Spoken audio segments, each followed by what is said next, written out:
Blackwater Ben, Chapter 11. The photograph. After a week without Skip, Ben was dead tired. On Sunday, he asked Pa, "Since the push has added so many men, you suppose he'd hire us a cookie? Let me know if you can't hold up your end." Pa spooned some baking powder into a mixing bowl. "I don't mean that I can't do the work. Either a fellow can do a job or he can't." Pa banged the baking powder can on the counter to break a clump loose. "And if you ever get to the can't stage, just let me know." He shoved the spoon in hard. Why did Pa hate questions so much? From the time Ben was little, Mrs. Wilson had always encouraged him to ask how and why things happened, but Pa was more inclined to say, "Curiosity killed the cat." When it came time to deliver Charlie's breakfast, Ben blurted out something he'd been itching to ask. "Is it true you haven't taken a bath for 25 years? Charlie looked up from his misery whip. His eyes narrowed. Ben stepped back. His mouth had gotten him in trouble once again. Then Charlie smiled. "Those blinking jacks do love to exaggerate. As a matter of fact, it's been 16 years, and he paused, and 3 months. That's the longest. That's longer than I've been alive." "I imagine it is." Charlie turned back to filing the raker teeth. "So who's that lady?" Ben pointed to the last of the 4 photographs hanging beside the bookshelf. Charlie studied the angle of his file. "There's some things in life that a man tries to forget."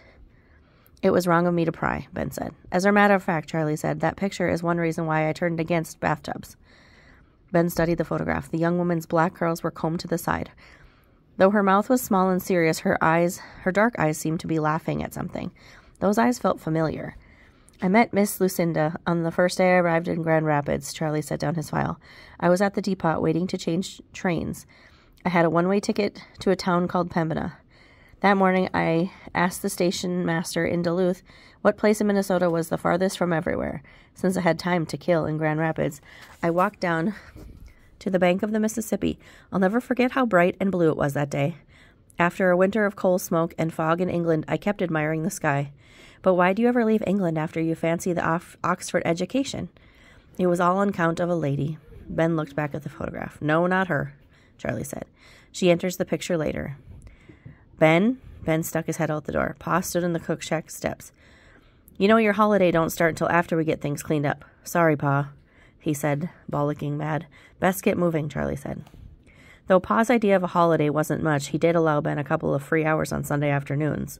The day began with Pa and Ben cooking breakfast and lunch, but for supper, along with the usual beans and logging berries, they served only cold cuts, fried spuds, and leftover bread from the morning baking. Sunday was also the day that a few Jacks went to the boiling-up shack behind the bunkhouse to take a bath and wash out their socks and underwear. They filled a washtub with water, warmed on a barrel stove, and used the wooden paddle to swish their clothes around. After they hung their clothes above the stove, they used the leftover wash water for bathing. Once a week, Ben had to go to the boiling-up shack and wash out all the aprons and towels, and Pa insisted that he and Ben both take baths. After Ben finished the lunch dishes, he walked down to the bunkhouse to watch the fellows tease each other and arm wrestle and swap stories. The bunkhouse was a narrow log building with double bunks lining both walls. Though the top bunks were warmer, the fellows up there had to be careful that they didn't wrap their heads on the ceiling when they climbed in and out of bed.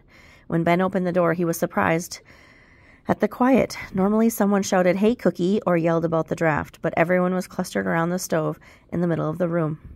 Windy had his watch open. Ben climbed onto the deacon's bench for a better view. Packy had his bare feet on a chair, and he was sitting on the top of the wood stove. "What's going on?" Ben whispered to Windy. Windy kept his eyes on his watch. A stove-sitting contest. Beads of sweat were running down Packy's forehead. Ben could smell burning wool. "He's close to the record," Windy said. Packy shifted his feet on the chair, and Swede shouted, "No fidgeting allowed." "I ain't moving," Packy said, but a moment later he jumped up and danced around the room, fanning the back of his pants. The fellows hooted and hollered. "What's his time?" Arno said. 1 minute. Windy studied his watch. "And 46 seconds. Arno slapped Packy on the back. "That makes you the winner by—" Arno subtracted his head. 6 seconds. "I'd say he fidgeted," Swede said. "You're a sore loser," Packy grinned. Swede looked at Ben. "How about you, Cookie? You're used to a hot kitchen. I bet you're a grand stove sitter." "Come on," he said, grabbing Ben's wrist with a huge hand. "How will you know unless you try?" "I'd rather not," Ben said. Swede was about to boost Ben up onto the stove when Windy said, "That's the boy's choice, Swede." Ben was surprised at how fast Swede stopped. though. Windy wasn't as strict as Pa. He was the boss of the bunkhouse. The Jacks knew that if they got on his bad side, they'd end up sleeping in the north corner, where the snow drifted between the chinking. Once Windy assigned a fellow a bunk, he couldn't move without permission. A man's bunk, along with half the deacon's bench beneath it, was his private territory. If the Jack so much as set his cap on another fellow's bunk, a fight could break out, and it was Windy's job to make sure that didn't happen. After Packy's pants cooled down, he picked up an axe and walked over to the grinding wheel. "How's that lump on your head, Cookie?" he said as he pumped the big stone wheel with his bare foot. "The swelling's down. You're lucky it was only a branch that hit you.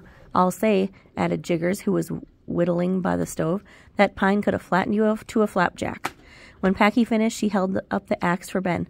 Packy prided himself on being a master axeman, and he liked giving Ben tips on how to sharpen a blade and hang an axe, meaning how to fit the handle to the owner.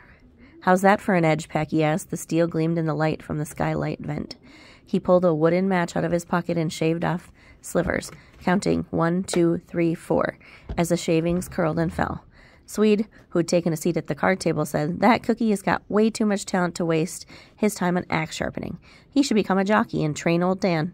The two of them would be a terror on a racecourse." Ben had to smile at the thought of himself riding a 1-ton draft horse down a racetrack.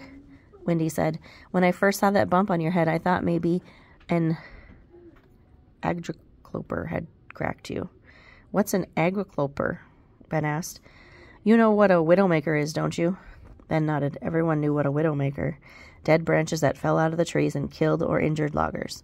Most folks think that when a branch hits a Jack over the head, it's caused by the wind or an axe shaking it loose, but that ain't always the case. There's a critter called an agricloper that lives in these woods. Most of the time, when a Jack's killed by a stray limb, a pelter's to blame. "Why haven't I ever seen one?" Ben asked.